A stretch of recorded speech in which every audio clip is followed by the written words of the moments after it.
사도신경이 크게 세 부분으로 되어 있다고 그랬죠.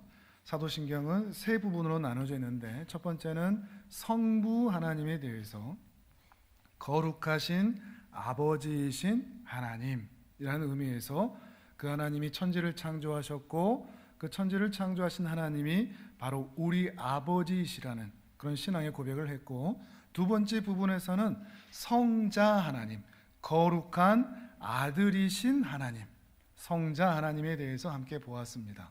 그 하나님께서 사람의 몸을 입으시고 이 땅에 오셔서 우리를 구원해 주셨고 온전하고 완전한 사역을 이루신 다음에 다시 그 하늘로 올라가셔서 더 이상 인간 예수로 계시지 않고 온 세상을 통치하고 다스리시는 하나님으로 지금도 하나님 보좌 우편에 앉아 계시다는 것을, 그리고 언젠가는 그 하나님께서 다시 이 땅에 오셔서 심판하실 것인데 하나님을 믿는 사람들에게는 영원한 생명을 허락해 주실 것이라는 것을 우리는 두 번째 부분에서 함께 보았습니다. 그리고 오늘은 세 번째 부분, 성령 하나님에 대해서 함께 살펴보려고 합니다. 성령 하나님, 거룩한 영이신 하나님입니다. 오늘의 신앙 고백 우리 화면을 보면서 같이 한번 읽어봅니다. 시작. 나는 성령을 믿으며. 아멘. 나는 성령을 믿으며. 우리는 성령 하나님을 믿습니다. 거룩한 영이신 하나님을 믿습니다. 그런데 이 성령 하나님에 대해서는 앞에 나와 있는 성부 하나님과 성자 하나님에 비해서 설명이 좀 매우 약해 보입니다. 성령 하나님이 어떤 분이시고 구체적으로 어떤 일을 하셨는지를 잘 이해하기가 쉽지가 않습니다.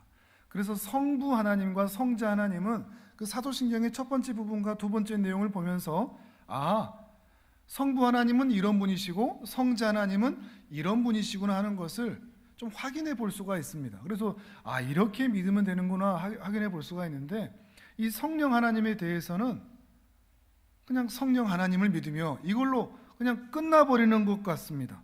뒤이어 나오는 거룩한 공교회, 성도의 교제, 또 죄를 용서받는 것, 그리고 몸의 부활, 영생, 이거는 따로 있는 것 같이 느껴지는 것이죠. 성령님에 대한 고백은 그냥 이 한 문장, 나는 성령을 믿으며, 이것밖에 없는 것처럼 여겨져서 성령님은 대체 누구시지? 잘 잡히지가 않는 것이죠. 여러분, 성령님을 잘 아십니까? 사실 저 역시도 그랬습니다. 이 사도신경만 보고 나서도 성령님에 대해서는 왠지 좀 감추어진 분처럼 느껴졌습니다. 잘 안 보여주시는, 여기 계시나 그러면 휙 사라져버리고 저기 계시나 그러면 흔적은 있는 것 같은데 또 안 보여주시는, 마치 저하고 숨바꼭질을 하는, 아무리 찾아도 보이지가 않는. 그래서 하나님이 정말 계시는가? 성부 하나님과 성자 하나님 정말 계신 것 같은데 이 성령 하나님은 정말 계시는 분이신가? 그래서 우리 인생에서 또 우리 신앙에 있어서는 굉장히 좀 작아 보이는 분으로 여겨졌던, 성부 하나님이 1등, 성자 하나님이 2등, 성령 하나님은 3등처럼 여겨지는, 마치 등수가 있는 것처럼 여겨지고, 성부 하나님과 성자 하나님에 비해서 성령 하나님은 능력도 조금 약한 것 같고 힘도 조금 약한 것 같고 하시는 일도 별로 많이 없는 것 같고, 성부 하나님과 성자 하나님의 심부름을 하는 종처럼 여겨지기도 하는 이런 오해를 가지기도 했습니다. 물론 당연히 그렇지가 않죠. 성부 하나님과 성자 하나님과 성령 하나님은 동일한 힘, 동일한 권세, 동일한 신분, 동일한 위치를 가지고 계십니다. 차이가 없습니다. 그런데 성경에 나와 있는 부분들을 통해서 보면 왠지 성령 하나님은 왠지 좀 작아 보이는, 약해 보이는, 감추어진 분처럼 보인다는 것이죠. 물론 지금도 성령 하나님에 대해서 많이 아느냐? 그러면 사실 자신이 없습니다. 그런데 신앙의 연수가 조금 쌓이고 또 성경을 통해서 말씀을 배워가다 보니까 성령 하나님이 이런 분이시구나 하는 것을 조금씩이나마 깨닫게 되는 것 같습니다. 제가 제일 먼저 깨달은 게 뭔가 하면 바로 이 사도신경 이 부분입니다. 사도신경 뒤이어 나오는 부분들이 있죠. 화면에 조금 보여주시면 우리가 신앙 고백하는 것처럼 뒤이어 나오는 부분들, 이 부분들이 이게 성령 하나님하고 상관이 없는 게 결코 아니더라는 거죠. 우리 부족한 죄인들을 모아서 교회로 지어가시는 분이 누구냐? 교회로 모여들게 실제적으로 일하시는 분이 누구냐? 성령 하나님이 그렇게 해나가시더라는 거죠. 이 모래알처럼 흩어지고 그냥 개인적으로만 살기를 원하는 이 사람들을 공동체로 모여들어서 서로 성도의 사랑의 교제를 나눌 수 있도록 뒤에서 밀고 계신 분이 누구냐? 이분이 성령 하나님이셨다는 것입니다.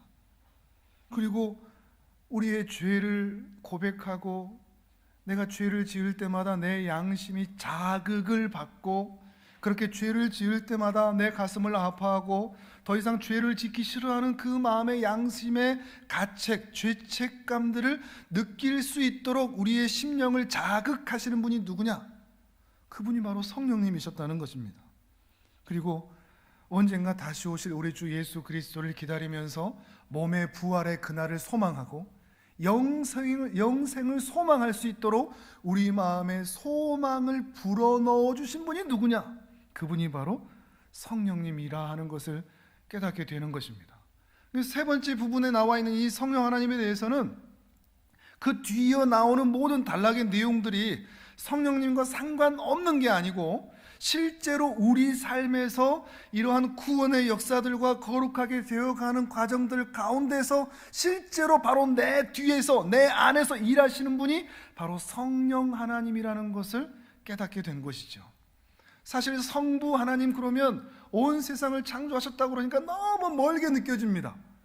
우리가 도저히 닿을 수가 없습니다. 성자 하나님에 대해서 얘기하면 2000년 전에 이 땅에 오셨다고 하는데 지금은 우리가 도저히 볼 수 없기 때문에, 그리고 또 하늘로 올라가셨기 때문에 여전히 우리하고 너무나 멉니다. 근데 이 성령 하나님은 다른 분과 다릅니다. 우리 옆에 계십니다. 우리와 함께 계시고 우리의 신앙을 새롭게 만들어주신 분이라는 거죠. 이 사도신경의 나머지 부분이 성령 하나님과 밀접하게 관련되어 있고 우리와 연결되어 있다는 것을 깨달은 것입니다. 또 하나 깨달은 게 있습니다. 성령 하나님이 어디 계시는가 숨바꼭질하면서 여기저기 찾아봤는데 제가 이렇게 못 찾았던 이유가 있습니다. 성령님이 밖에 계시지 않고 안에 계셨기 때문에 못 찾았던 겁니다. 우리는 막 밖에서 찾습니다. 어떤 능력이 나타나나, 어떤 기적이 나타나나, 어떤 이적이 나타나나, 어디 가면 하나님을 찾을 수 있는가 막 찾아도 안 보였습니다. 근데 내 안을 보니까, 내 안의 마음을 바라보니까 아, 하나님은 여기 계셨구나 하는 것을 깨닫게 된 것입니다. 더 놀라운 게 뭔지 아십니까? 내 안에 계신 걸 발견했는데 내 안에 계시려면 내 신앙의 상태가 좀 괜찮아야 될 것 아니겠습니까? 근데 제가 제 자신을 봐도 제 신앙의 상태가 괜찮은 상태가 아니었습니다. 믿음이 대단한 것도 아니고 신앙의 수준이 있는 것도 아니고 성령님이 내 안에 계실 만큼 내가 뭘 잘하는 게 있는 것도 아니고 깨끗한 것도 아닌데 하나님이 원하시는 삶을 살고 있었던 것도 아닌데 나도 알지 못하는 어느 날 어느 시간부터 내 안에 자리를 꽉 잡고 계셔서 내 신앙의 수준과는 상관없이 하나님께서 내 안에 자리 잡아 계셨다는 것을 깨닫게 된 것입니다. 너무 놀라웠습니다. 어떻게 내 안에도 계시지? 그러면서 내 안에 계시면서 성부 하나님이 천지를 창조하셨어. 근데 그 하나님이 나도 만드셨어 하는 것을 깨닫게 하셨고 믿게 하셨습니다. 그리고 성자 하나님이 2000년 전에 이 땅에 사람으로 오셨는데 그분이 나의 구원을 이루셨고 심지어 그분을 믿고 사랑하게 되어가도록 내 마음을 움직이시는 분이 바로 성령 하나님이셨다는 것을 깨닫게 되었습니다. 성령 하나님이 내 안에 계실 만한 신앙의 수준이 아니었는데도 말이죠. 우리는 때로 하나님이 내 안에 계시려면, 나와 동행하시려면, 그리고 우리가 하나님을 믿으려면, 우리가 교회에 나오려면, 우리가 신앙생활 하려면 내가 어느 정도의 수준이 되어야 한다고 생각하는 경향들이 있는 것 같습니다. 믿음도 어느 정도 수준이 되고 성경에 대한 지식도 있어야 되고 착하고 좋은 일도 많이 해야 되고 나쁘고 악한 일은 하지 않아야 되고, 쉽게 얘기하는 이야기로 하면 술, 담배 같은 거 끊어야 되고 나쁜 말 안 해야 되고 사기 안 쳐야 되고 그래야 내가 교회도 좀 나와보고 예수님도 믿을 자격이 있다고 생각을 하는데, 너무나 놀라운 것은 내가 그런 수준이 전혀 안 되는데, 그런 자격이 전혀 안 되는데 어느 날 하나님께서 내 안에 자리를 떡하니 잡고 계셨다는 것입니다.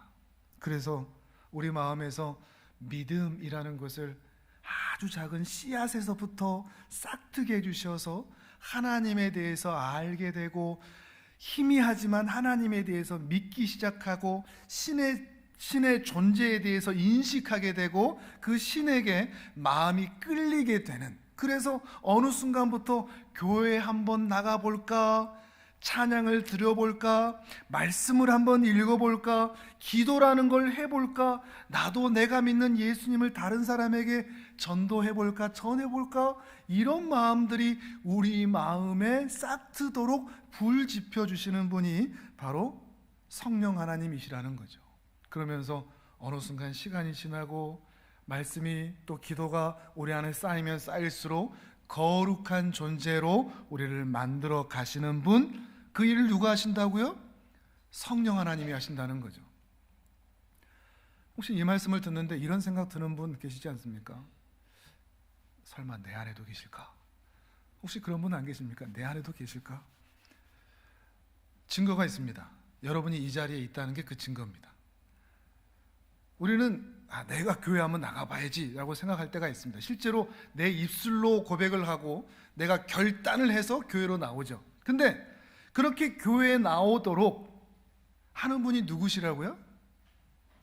성령님께서, 여러분이 아무리 찾아도 보이지 않던 그 성령님께서 나도 모르는 사이에 나를 이렇게 밀고 계셨던 것입니다. 그러니까 여러분이 이 자리에 있는 것은 우연이 아닙니다. 여러분의 선택도 아니고 여러분의 결정도 아닙니다. 기독교는 사람이 신을 택하지 않습니다. 기독교는 인간의 선택이 아닙니다. 내가 하나님을 믿기로 했다고 해서 진실로 하나님을 믿을 수 있는 것이 아니라는 말입니다. 기독교는 하나님의 선택입니다.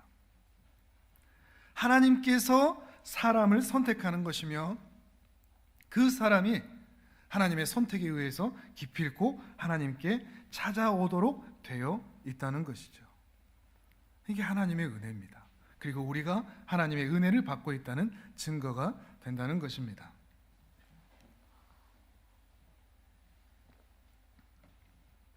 신앙생활을 하다 보면 우리는 늘 나에게 집중하게 되어 있습니다.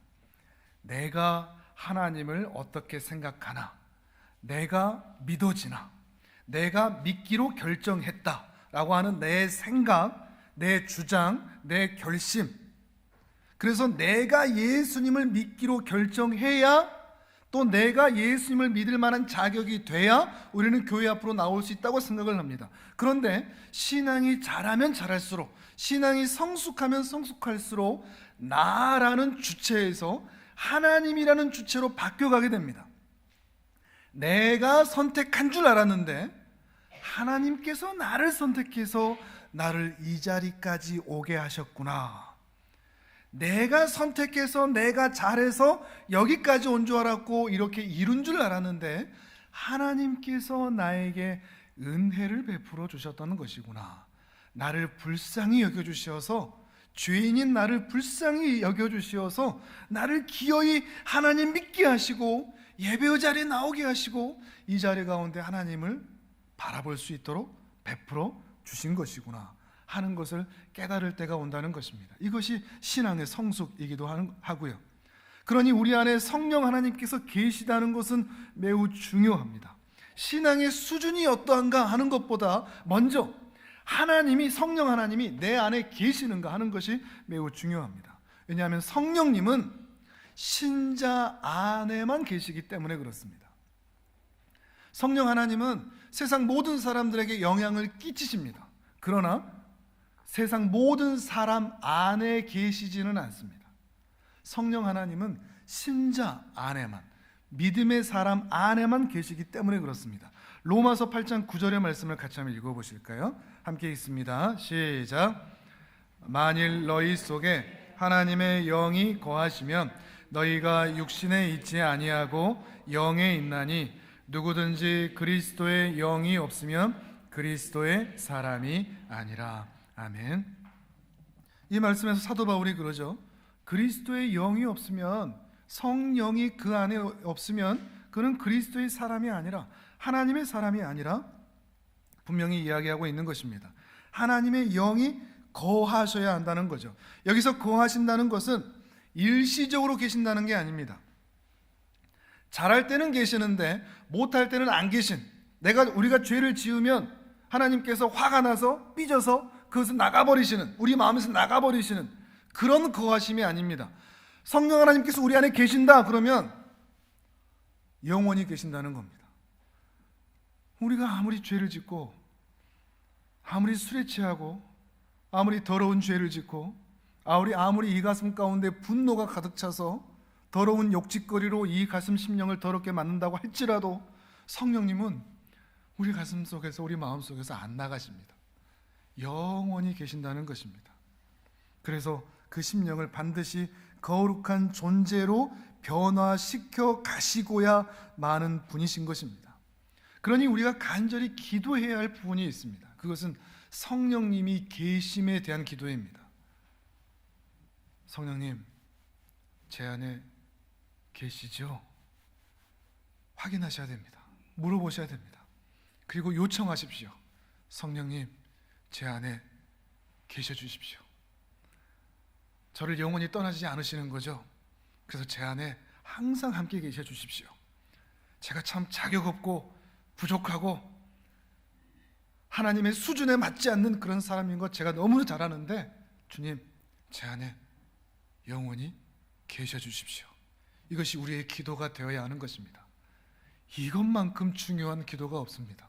성령님이 계셔야 우리의 구원이 온전한 구원이라는 확답이 되기 때문에 그렇습니다. 또 우리 소중한 사람들을 위해서 기도할 때, 가족들을 위해서, 자녀들을 위해서, 또 친지들을 위해서, 또 동료들을 위해서, 또 전도 대상자를 위해 기도할 때 이 기도만큼 중요한 게 없습니다. 자식들이 아무리 잘 돼도 무슨 소용이 있습니까? 그 안에 성령님이 안 계시다면 우리가 기도해야 되는 거죠. 성령님, 제가 참 이런 기도할 자격이 없는데 그 심령 안에 하나님 찾아가 주십시오. 들어가 주십시오. 그리고 이미 그 안에 계시다면 그 심령이 하나님의 그 두드리심을 깨닫게 도와주십시오. 더 이상 반항하지 않고, 더 이상 대적하지 않고, 더 이상 거부하지 말고 하나님의 부르심을 받아들일 수 있도록 성령님 일해 주십시오. 역사해 주십시오. 이것이 우리의 가장 중요한 본질적인 기도가 되어야 한다는 것입니다. 그렇게 기도하시길 바랍니다. 성령님께서는 반드시 그 기도에 응답해 주실 것이니까요. 성령님께서 그 심령 안에 들어가야, 성령님이 우리 안에 계셔야 우리 안에 믿음이 싹트고 그 믿음이 하나님을 사랑하고 예수님을 사랑하는 믿음으로 자라날 수 있게 되는 것입니다. 성령님이 그 안에 들어가시기만 한다면 절대 하나님을 믿지 않겠다고 선언한 사람이라고 할지라도 그 심령은 반드시 변화될 수밖에 없습니다. 아무리 큰 죄악 가운데 괴로워하는 심령이라도, 심지어 귀신에 들렸던 사람이라고 할지라도, 세상 향락에 취했던 사람이라고 할지라도 성령 하나님이 그 안에 들어가시기만 한다면 반드시 그 심령을 변화시킨다는 것을 믿는 것입니다. 왜요? 우리는 성령님을 믿으니까요. 그것이 이 신앙 고백의 핵심입니다. 나는 성령을 믿으며, 이 고백은 지식을 말하는 게 아닙니다. 성령 하나님이라는 분이 계셔, 이것 정도가 아닙니다. 나는 성령을 믿으며 라는 이 고백은 우리 안에 계신 성령님이 반드시 나를 변화시킨다는 것을 믿는 것입니다. 우리 안에 계시는 그 성령님이 반드시 내 사랑하는 심령에, 그 마음 가운데 들어가셔서 반드시 하나님이 기뻐하시는 거룩한 존재로 바꾸어 가는 것을 믿는다는 고백인 것입니다. 그것이 우리의 고백인 것이죠. 우리는 성령님을 믿습니다. 근데 우리 안에 성령님이 계시다는 것을 우리가 어떻게 확인할 수 있을까요? 정말 내 안에 성령님이 계시나? 무엇을 우리가 증거로 삼을 수 있을까요? 좀 안타까운 것은 자꾸만 밖에서 찾는다는 것입니다. 성령님이 어디 계시나 하는 것을 자꾸만 우리 심령 내부가 아닌 밖에서 찾는다는 것이죠. 그러니 어떤 은사, 어떤 기적, 방언, 예언, 병 고치고 귀신 쫓고 어떤 기도를 하면 막 쓰러지고 이런 것들을 통해서 성령님이 계시나 보다, 이런 것들로 확인하는 경향들이 있다는 것입니다. 그런 현상들을 무조건 악한 영의 역사다라고 단정할 수는 없지만, 그런 일들은 성령님이 아니고서도 가짜들도 모방할 수 있는 일입니다. 악한 영들도 방언하게 할 수 있고 예언하게 할 수 있고 쓰러지게 할 수 있습니다. 귀신을 쫓아내는 일도 다른 영들이 행할 수도 있다는 것입니다. 정말 성령님만이 하실 수 있는 것이 무엇인가를 확인해야 한다는 것입니다. 실제로 이런 능력들이 나타날 때도 있습니다. 그럼 사람들이 혹하죠. 와, 병이 고쳐졌대. 와, 기도했더니 뭐가 나았대. 병이 나았대. 이런 일들을 보면 실제로 우리의 심령의 마음이 뜨거워지기도 하고, 방언을 하고 예언을 하고 귀신을 쫓아내고 병을 고치고 하는 일들을 보면, 우리가 그 자리에 있다 보면 우리의 가슴이 뜨거워져서 하나님의 은혜의 역사를 바라보게 되는 일들이 나타나기도 합니다. 그런데 중요한 것은, 그런 기적 체험보다 더 중요한 것은 그것 이후에 그 사람의 변화의 모습이 있는가 하는 것입니다. 그 이적을 경험한 사람이, 병고침을 받은 사람이, 그렇게 방언을 하고 있는 사람이 실제로 거룩한 존재로 변화되어 가고 있는가 하는 것을 바라보아야 한다는 것입니다. 방언도 하고 예언도 하고 병도 고치고 여러 가지 이적들이 나타난다고 하면서도 여전히 그 심령 가운데 진정한 회개의 역사가 드러나지 않고 우리 주 예수 그리스도를 온전한 마음으로 사랑함으로 변화되어 가고 있지 않다면, 설령 병고침을 받았다고 할지라도, 설령 어떤 은혜의 은사들이 있다고 할지라도 그것은 성령의 역사가 아닐 수도 있다는 것입니다. 아닐 수도 있습니다. 기적이 나타났다고 할지라도 말이죠. 우리가 정말 조심해야 할 것들이 있는데, 신비롭다고, 때로는 은혜롭다고 반드시 옳은 것은 아닐 수도 있다는 것입니다. 여러분은 옳은 것을 쫓습니까? 아니면 신비롭고 은혜로운 걸 쫓습니까? 은혜로운데 우리의 가슴을 감정적으로 막 뛰게 만드는데 그것이 옳은 것이 아닐 수도 있다는 것을 분별해야 한다는 것입니다. 디모데후서 말씀 같이 한번 찾아보실까요? 화면을 보면서 같이 읽어봅니다. 디모데후서 3장 13절 14절 화면을 보면서 같이 읽습니다. 시작. 악한 사람들과 속이는 자들은 더욱 악하여져서 속이기도 하고 속기도 하나니, 그러나 너는 배우고 확신한 일에 거하라. 아멘. 지금 이 세상은 악한 사람들이 참 많습니다. 근데 악한 사람들이 악한 사람 티를 내주면 정말 좋습니다. 저 사람은 악당, 저 사람 말은 절대 믿으면 안 돼. 그러면 좋은데, 악한 사람들이 괜찮은 척합니다. 옳은 척합니다.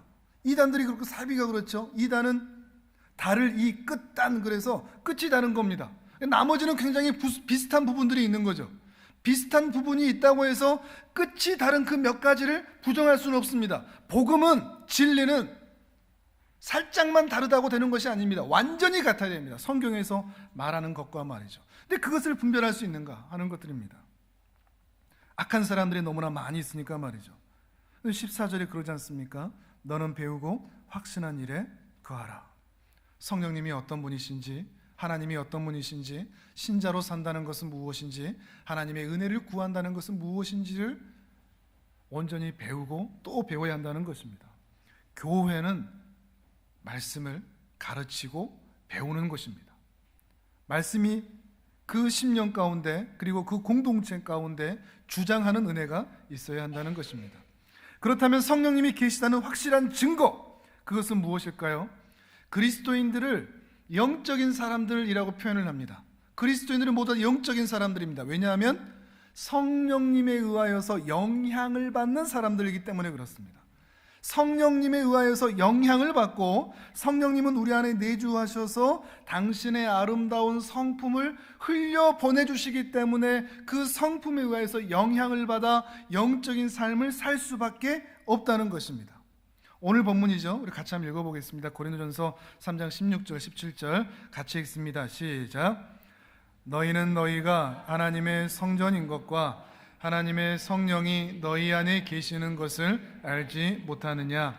누구든지 하나님의 성전을 더럽히면 하나님이 그 사람을 멸하시리라.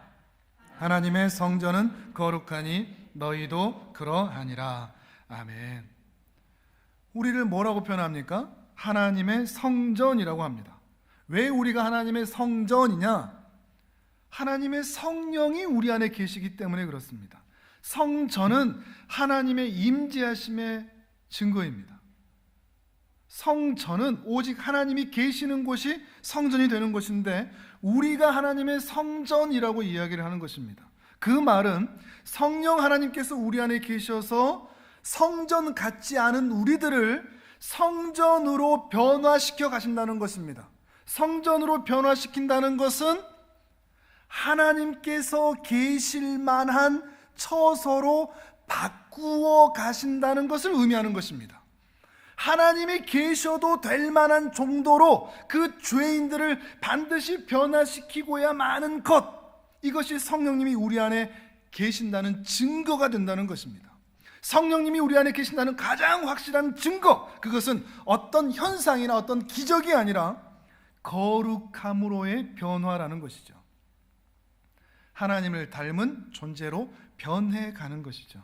그리스도의 성품이 나타나는 인생으로 변해간다는 것입니다.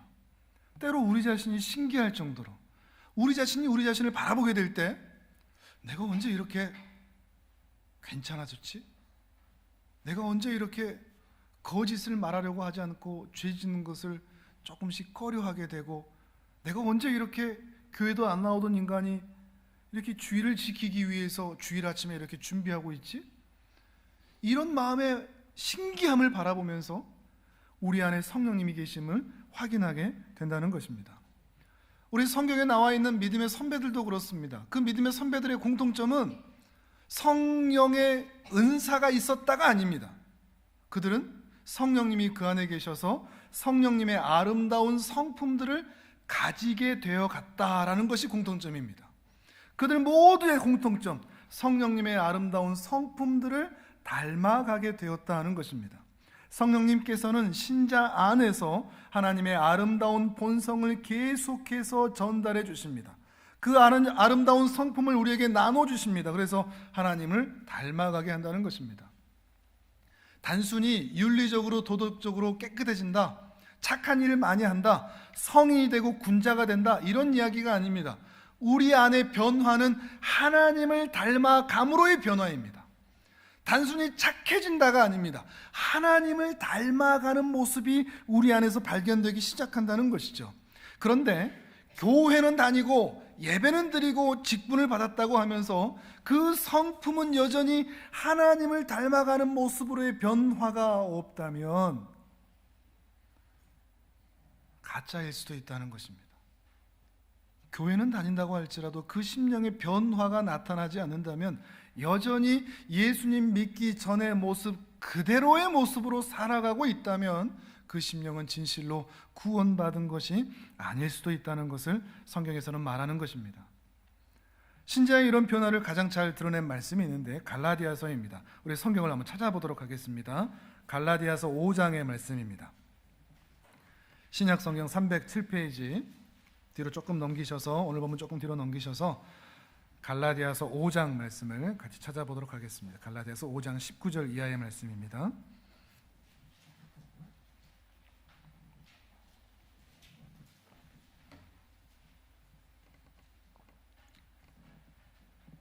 신약 307페이지 갈라디아서 5장 19절 이하의 말씀. 육체의 일은 분명하다 그럽니다. 육체의 일은 분명하다. 곧 음행하고, 변화되기 전의 모습입니다. 더럽고 윤리적으로 도덕적으로 타락한 모습들, 호색하고 세상의 것들 너무나 사랑하고 방탕하고 빠지는 것을 말합니다. 우상 숭배하고 주술을 하고 원수를 맺고 싸우고 분쟁하고 시기하고 분노가 그 심령 안에 가득하고 당을 짓고 나누고 분열하고 이단들을 따르고 투기하고 술 취하고 술 취하여 방탕함, 그와 같은 것들이 하나님의 성령이 역사하시기 전의 일이라는 것입니다. 이런 것들을 경계한다 그러죠. 이런 일을 하는 자들은 하나님의 나라를 유업으로 받지 못한다라고 분명하게 성경에서 선언하고 있습니다. 그러면 성령님이 성도 안에 계시면 이랬던 모습에서 어떻게 바뀌느냐? 변화가 있습니다. 어떻게 변화되느냐? 22절에서 26절까지 우리 함께 읽도록 하겠습니다. 시작. 오직 성령의 열매는 사랑과 희락과 화평과 오래 참음과 자비와 양선과 충성과 온유와 절제니 이 같은 것을 금지할 법이 없느니라. 그리스도 예수의 사람들은 육체와 함께 그 정욕과 탐심을 십자가에 못 박았느니라. 만일 우리가 성령으로 살면 또한 성령으로 행할지니 헛된 영광을 구하여 서로 노엽게 하거나 서로 투기하지 말지니라. 아멘. 이런 변화들이 나타난다는 거죠. 성령의 열매들, 성령이 그 심령 안에 있으면 사랑과 희락과 화평과 오래 참음과 자비와 양선과 충성과 온유와 절제의 심령들로 그 마음이 변해가는 겁니다. 그거를 자기 자신이 먼저 깨닫습니다. 내 안에 언제 이런 게 생겨났지? 옆에 있는 사람들을 보면서 저 사람이 이제 저렇게 변해가는구나 하는 것을 확인하게 되는 것입니다. 그러면서 육체, 정욕, 탐심은 나 이제 이거 싫어, 나 이제 이렇게 안 살 거야 라는 마음으로 십자가에 못 박고 다시는 내게 다가오지 못하도록 분리하는 것입니다. 이제는 성령으로 살고 성령으로만, 내 안에 계신 성령님, 내 정욕대로 살지 않게 하시고 성령께서 일해 주셔서 성령의 일하심으로만 살게 해 주십시오 라는 간절한 소망을 가지고 살아가게 된다는 것입니다. 이게 신자가 거룩해진다는 것입니다. 성화라고 합니다. 거룩하게 변해가는 것이죠. 그 성화는 우리 안에 계신 성령님께서 행하시는 것입니다. 우리를 이렇게 거룩한 존재로 바꾸어 가심과 동시에 성령님은 날이 갈수록, 시간이 갈수록, 말씀을 배울수록 하늘에 계신 우리 그리스도의 영광, 그 영광을 더욱 바라보게 만듭니다. 고린도후서 4장 6절 화면을 보면서 같이 읽어봅니다. 시작. 어두운데 빛이 빛이라 말씀하셨던 그 하나님께서 예수 그리스도의 얼굴에 있는 하나님의 영광을 아는 빛을 우리 마음에 비추셨느니라. 아멘. 시간이 지날수록 나 혼자 신앙생활 하는 것으로 만족하는 게 아니고 어느 순간 하나님을 생각할 때 하나님 참 대단하시다 라는 감탄이 나온다는 겁니다. 나에 대한 감탄으로 끝나는 게 아니고 내가 이렇게 잘 되어갔구나 하는 감탄으로 끝나지 않고 하나님의 일하심이 정말 아름답다, 이런 고백들인 거죠. 하나님께 영광 올려드리는, 미각이 발달한 사람일수록 그 음식의 맛을 잘 알듯이 영혼의 감각이 발달하면 발달할수록 하나님의 그 영광을 더 많이 발견하게 됩니다. 모든 것을 하나님께 감사하고 하나님을 찬양하고 하나님께 고맙게 되고 하나님께 만족하게 되는, 하나님께서 또 이렇게 일하셨구나 라고 하는 영혼의 감각이 깨어난다는 것입니다. 이제 말씀을 맺습니다.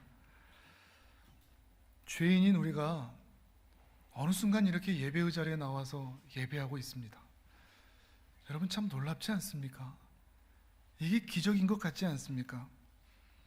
이 스마트한 시대에, 이렇게 과학이 발달한 시대에 세상 사람들은 이 종교를 미신이라고 말하는데 우리는 하나님이 그냥 자연스럽게 믿어지는, 이게 놀랍지 않습니까?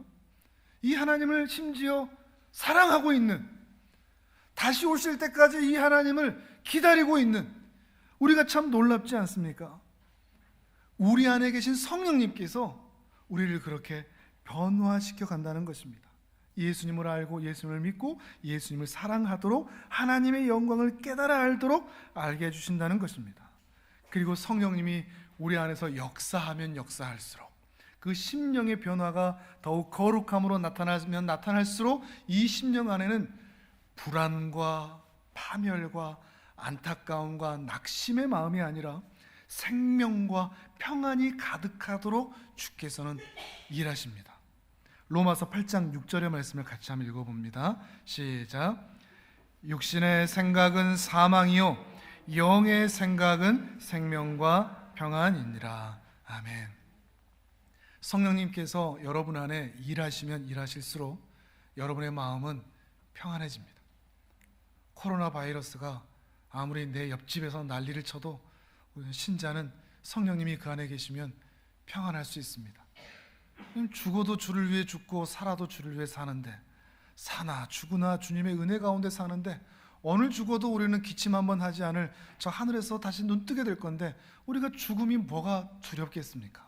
나를 힘들게 하는 그 문제들이, 나를 외롭게 하는 그 일들이 내가 무엇이 두렵겠습니까? 내가 왜 안타깝고 낙심하며 살겠습니까? 우리로 하여금 성령님은 거룩한 성품을 더욱 닮아가게 하시고 참된 확신을 갖게 하시고 하나님의 영광을 더욱 바라볼 수 있도록 일하실 줄을 믿습니다. 이 은혜가 여러분의 모든 인생 가운데, 심령 가운데, 가정 가운데, 교회 가운데 가득하기를 주님의 이름으로 축복합니다. 아멘.